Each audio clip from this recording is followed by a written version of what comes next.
Good morning and welcome to the One Dharma Center Sunday service. My name is Ginger. Once a month, we offer a mini meditation retreat with various forms of meditation. Today's practice will begin with chanting Heart Sutra. As some of you may recall, Heart Sutra concludes with the phrase Gate Gate Para Gate Parasamgate Bodhisvaha, which it translates to gone, gone, gone beyond, far beyond, now awakened. Our retreat director, Reverend Yu, said in his book, Thunderous Silence, the Prajna Paramita literature holds the core of Buddha Dharma, which is summarized in the Heart Sutra. The Heart Sutra ends with the phrase Gate Gate, and that is the finale of the Heart Sutra, and also the conclusion of the All Buddha Dharma. After chanting the whole Heart Sutra sequence together, we will continue with the chant Gate Gate Para Gate Parasamgate Bodhisvaha, which says to me, I am already home. For the first few lines, we'll listen to Gil and Kathy when they play the guitar and sing the melody, and then we'll join them together. Following the chanting, we'll continue practicing and sitting in silence for 25 minutes. Now, let us check our sitting posture first. So sit up tall and high. Your lower back straighten up. Upper chest broaden up. Shoulders are relaxed. You can put your hands either on your knees or fold them together and put them in front of your lower belly. Either way is fine. Just let your arms, shoulders comfortable for your practice this morning. Your chin is slightly tucked in. Soften your forehead.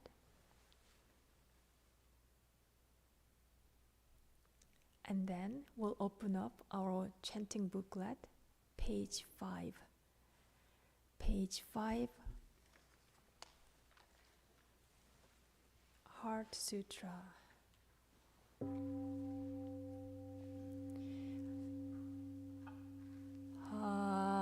Heart Sutra. The Bodhisattva of great compassion, when deeply practicing Prajna Paramita, realized that all five aggregates are empty, thus became free from all suffering and distress. Shariputra, differ from emptiness, emptiness, deep is emptiness, emptiness is from the same true of sensations, perceptions, impulses, and consciousness.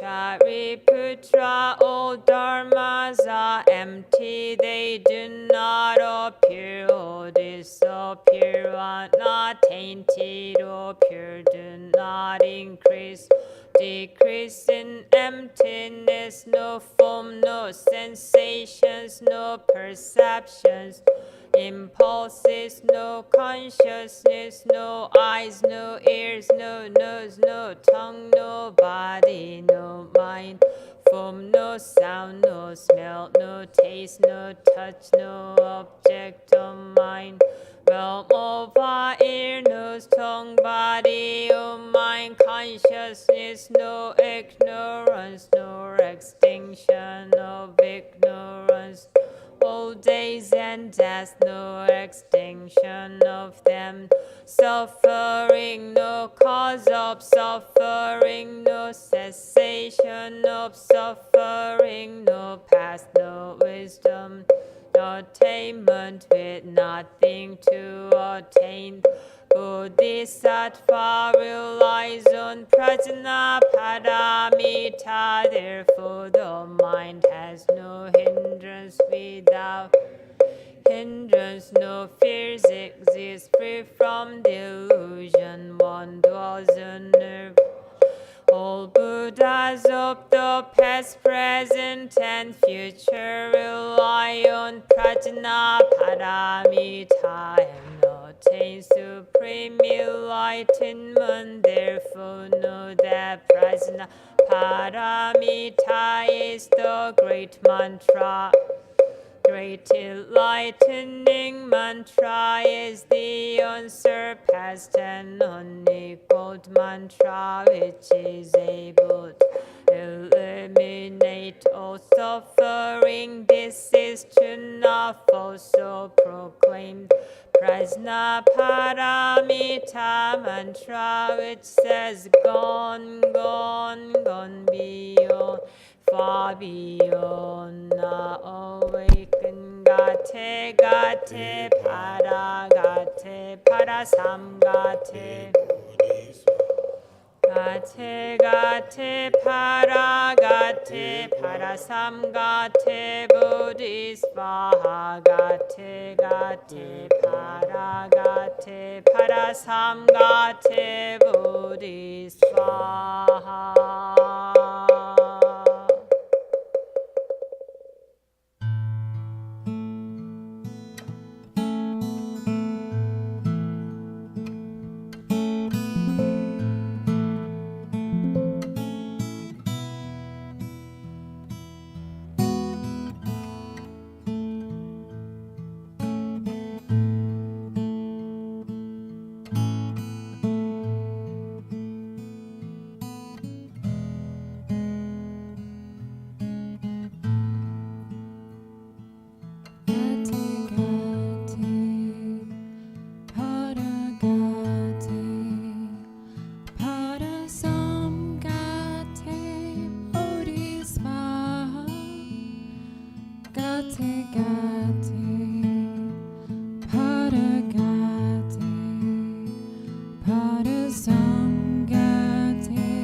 swaha gate gate para gate para samgate bodhisattva gate gate para gate para samgate bodhisattva gate gate para gate para samgate bodhisattva gate gate para gate para samgate bodhisattva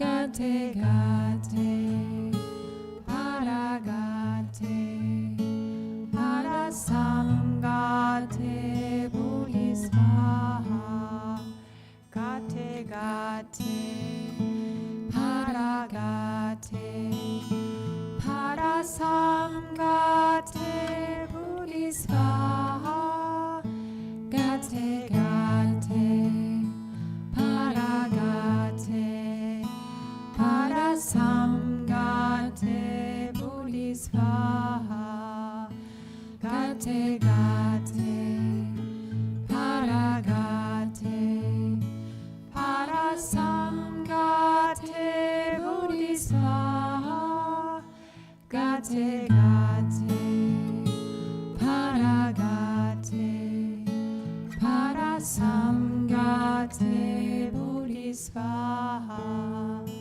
gate gate para gate para samgate bodhisattva gate gate para gate para samgate bodhisattva gate gate para gate para samgate bodhisattva gate gate para gate para samgate bodhisattva gate gate para gate para samgate bodhisattva gate gate para gate para samgate bodhisattva gate gate para gate para samgate bodhisattva gate gate para gate para samgate bodhisattva gate gate para gate para samgate bodhisattva gate gate para gate para samgate bodhisattva gate gate para gate para samgate bodhisattva gate gate para gate para samgate bodhisattva gate gate para gate para samgate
Wiggle your fingers, wiggle your wrists, hands on your knees. Gently stretch your shoulders and upper body.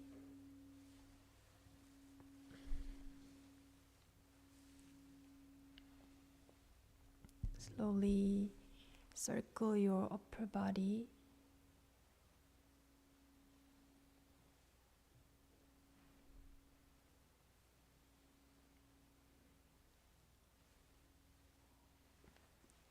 Now collapse your fingers, bring your hands up high, and wiggle your body side to side. And Kathleen, please come up forward.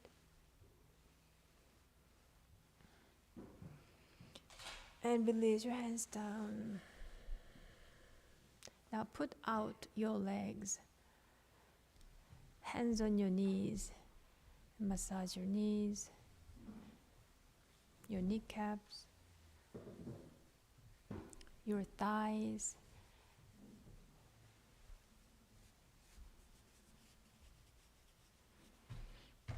Wiggle your ankles and toes.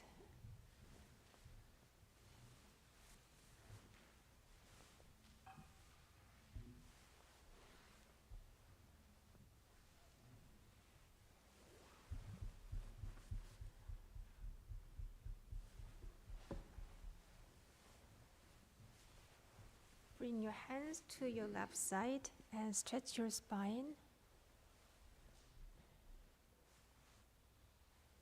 Back to center, go to your right.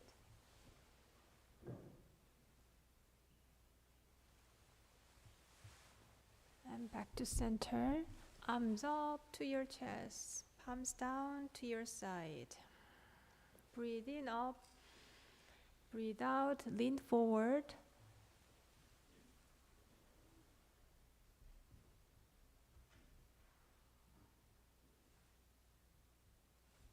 Breathe in and breathe out. Come back up.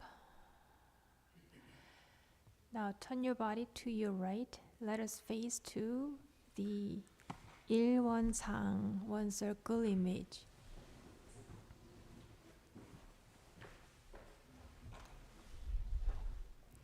Make your seat comfortable and arrange your body on your mat.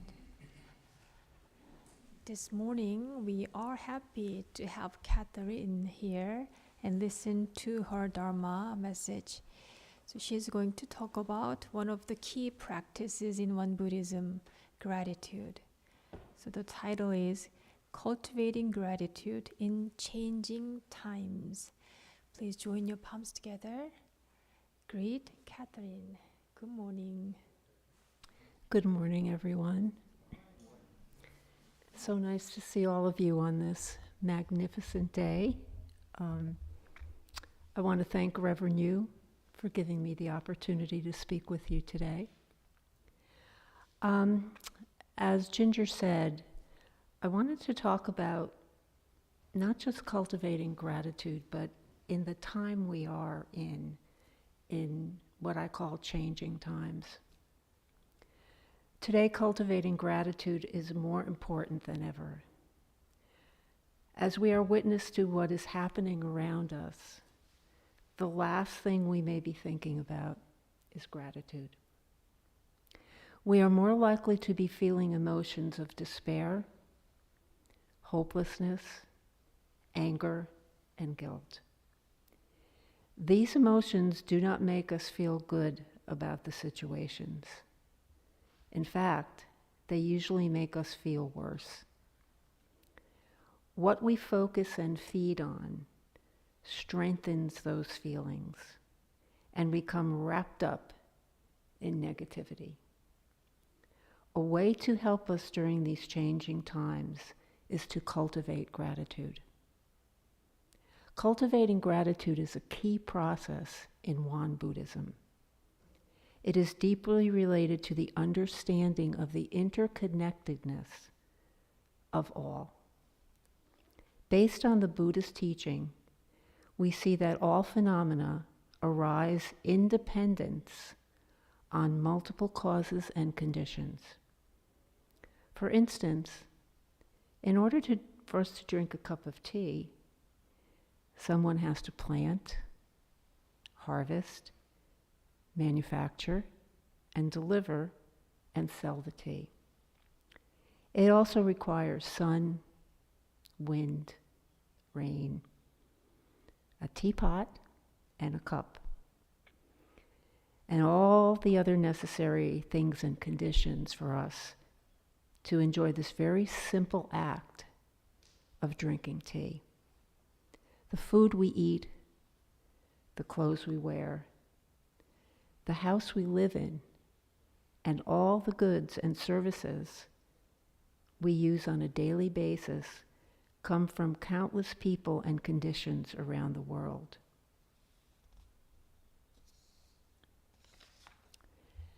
The doctrine of the canon contains the fourfold graces. What I want to focus on is the grace of fellow beings. It can be extremely difficult to realize and appreciate the grace of fellow beings when we are witnessing so much darkness and despair.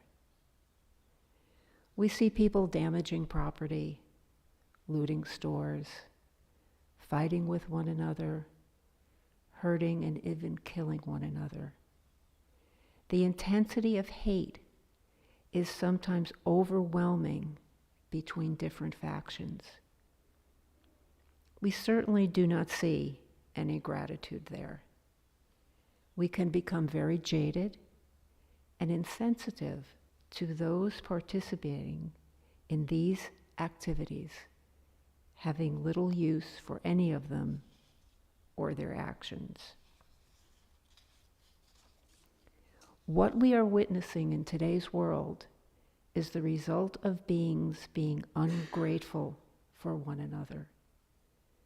If we are ungrateful to fellow beings, then they will hate and dislike one another and become mutual enemies. There will be quarrels between individuals, ill will between families, hostility and no peace between nations. Does this sound familiar with what's happening right now? Our fellow beings are lost in a sea of suffering.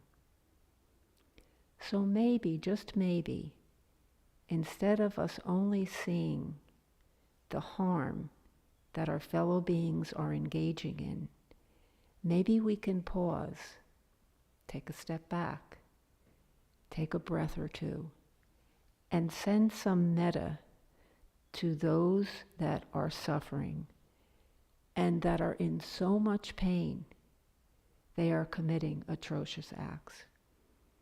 Maybe this might be one way that we can help fellow beings and in the end help ourselves as well.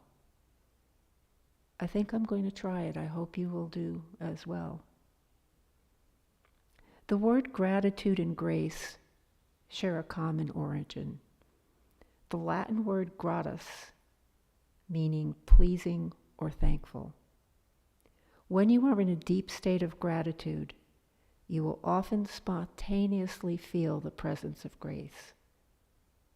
The grace in receiving a human life is that it grants you the capacity to experience all that is beyond the body.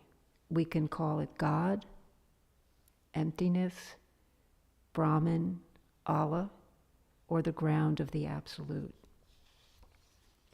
I wanted to share with you, before I close, that there have been many times in my life when I did not feel there was any grace.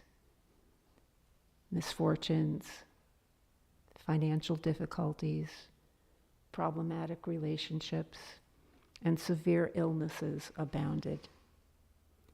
It is only through my practice that I was able to deal with these life's difficulties and begin to see through the veil of misfortunes that there was peace and a respite and a light at the end of my journey. This is what the grace of gratitude means to me. Gratitude for the grace of conscious embodiment evolves into the practice of selfless gratitude, in which your concerns slowly shift from being mostly about yourself and those close to you to about all living beings. As this occurs, you need less and less in the way of good fortune happening to you. It becomes enough that there are those who are happy, who are receiving love, who are safe, and have a promising future. It is not that you would not prefer good things for yourself, but your sense of well-being is no longer contingent on external circumstances. You are able to rejoice that amidst all life's suffering, there still exists joy. You realize that pain and joy are part of a mysterious whole. When this state of selfless gratitude starts to blossom, your mind becomes more spacious, quieter, and your heart receives its first taste of the long-sought release from fear and wanting. This is grace. I would like to leave you with a quote from one of my favorite poets, Haifa of Persia. One regret, dear, that I am determined not to have on my deathbed is that I did not kiss you enough. I thank you for your time and attention, and enjoy this magnificent day. Thank you, Kathleen, for the reminder of the practice of gratitude. So there is always a perspective we can adopt to see a silver line of our life, the hope in our life and joy in this beautiful weather. So let us continue our practice for another 15 minutes or so for sitting meditation. But before that, if you need to adjust your body, your mat, your intention for your practice, please take your time to do so. If you need to move your legs, please do so. This is going to be your practice.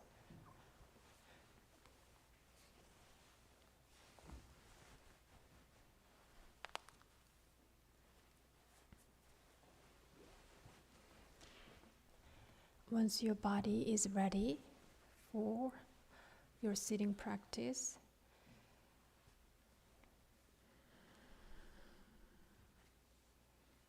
pay attention to your breathing now,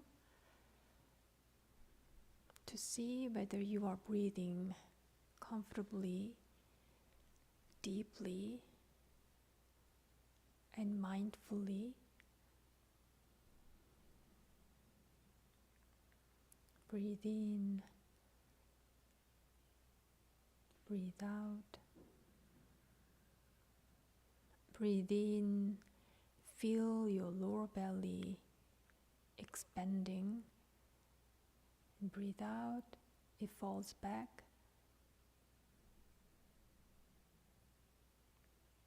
And stay with your breathing.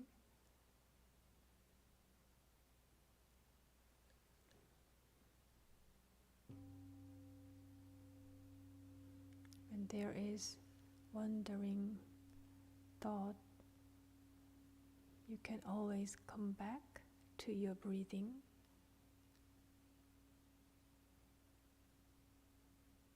By simply recognizing the thought.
Page 6. Let us recite essential dharmas of daily practice. Today, John will lead us to read this together. Page 6. Essential dharmas of daily practice. 1. The mind is originally free from disturbance, but disturbances arise in response to sensory conditions. Let us restore the equanimity of our true nature by letting go of disturbances. 2. The mind is originally free from delusion, but delusions arise in response to sensory conditions. Let us restore the wisdom of our true nature by letting go of delusions. 3. The mind is originally free from wrongdoing, but wrongdoings arise in response to sensory conditions.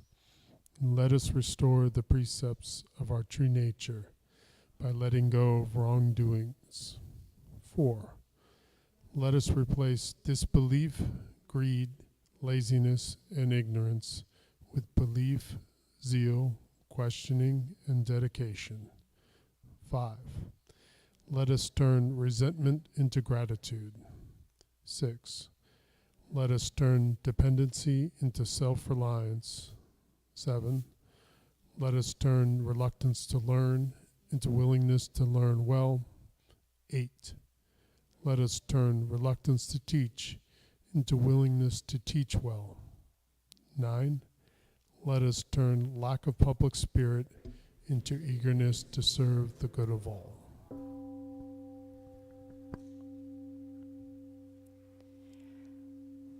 Now please put out your legs. Let's do some massage. Both hands on one knee and massage your kneecaps. So one knee at a time.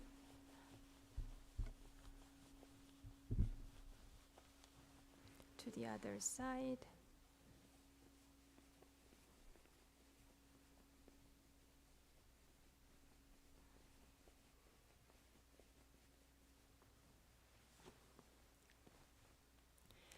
Put your left hand behind your head, your right hand to your side, and stretch your spine, your shoulders and neck. Stretch your side. Come back. Same way to the other side.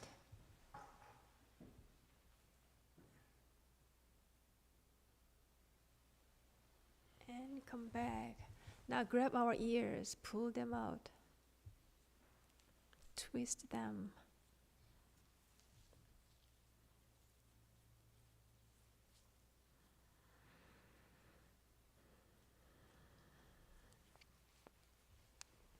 Support your elbow with one hand and massage the back of your neck.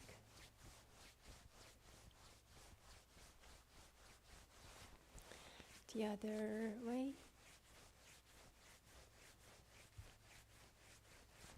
Your shoulders.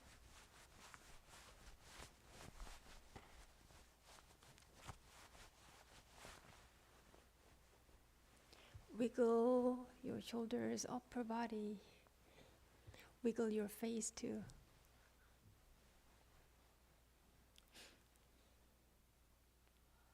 Some of you are smiling by wiggling your face. That's a good way to wiggle your face, actually. So I do see new faces today. So let's say, how many, who are new to our center? One, hands up high. Clark? Would you like to stand up? Would you mind standing up? Stand up. So we can give you a welcoming applause. Say your name, please. What's your name? PJ. PJ. Rob. Nick. Domingo. Yes, sir. Brian. Leslie. Welcome, everyone. Let's give them a big applause. Welcome. I don't don't know whether you picked the right day or not, because today we had long session of sitting, but regular service, we do have one sitting meditation and a little bit longer Dharma talk service and chanting meditation. Please take your seat. So you want to keep coming to experience what do we have here in this beautiful Dharma hall. Speaking of which, let me give you few announcements, upcoming events in our center. So May is the month of celebration. Next Sunday, this coming Sunday is Mother's Day, right? So we will be celebrating this special occasion together during the service. As a small token of appreciation, a gift, special gift, will be given to all those who attend. All those who attend, whether you're a mom or not. The Sunday after next, on May 21st, we will be celebrating the Buddha's birthday. During this service, you will have the opportunity to observe one of the one Buddhist rituals, which are performed to honor the life of Buddha. Also, we'll have a sound bath session with Jane Sri Preyo, providing you a chance to rest your heart and soul. May 21st, Buddha's birthday celebration. Lastly, we offer a retreat during the Memorial Day weekend with a focus on meditation, especially the basics of meditation practice and Q&A sessions with our teacher, Venerable Chuksan Nim. Find more information on our website. Lastly, I'd like you to take a moment to think of our Dharma friends who are expecting surgery and who is recovering from her recent surgery. So they are Linda Close and Sandy Moore. So please join your palms together and let us dedicate our practice for their well-being and for all living beings' happiness.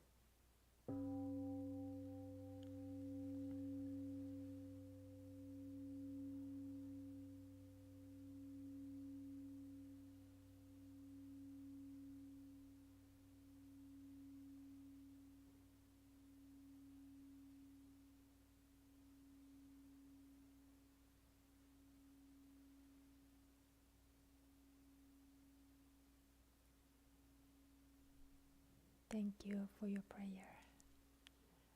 And thank you for practicing with us today. We hope to see you next Sunday.